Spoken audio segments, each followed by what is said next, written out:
ఎస్ఆర్ఎస్పీకి పునరుజ్జీవంతో 5 జిల్లాల ప్రజలకు ఎంతో మంచి జరుగుతుందన్నారు. ప్రభుత్వ విప్ గంప గోవర్ధన్ రెడ్డి సీఎం సభకు కామారెడ్డి జిల్లా నుంచి భారీగా జనం వెళ్తున్నట్లు చెప్పారు. ఎస్ఆర్ఎస్పీ ప్రాజెక్టు మీద సర్కార్ ఆలోచనతో మంచి రోజులు వస్తున్నాయన్నారు. పునర్జన్మ పథకం కింద పెద్ద ఎత్తున ఈరోజు 5 లక్షల 6 లక్షల మందితో పెద్ద భారీ బహిరంగతో పోచంపల్లి జరుగుతుంది.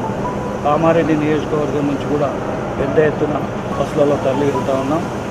ఇది ఇన్ని సంవత్సరాలు మహారాష్ట్ర ప్రభుత్వం ఏదైతే పోచంపాడు పైన ఎస్ఆర్ఎస్పీ పైన వందలాది చెక్ డ్యాంలు అదేవిధంగా పబ్లిక్ ప్రాజెక్టు కట్టడం వల్ల శ్రీరామ్ సాగర్ ప్రాజెక్టులో నీళ్లు రాకుండా అయిపోయినాయి.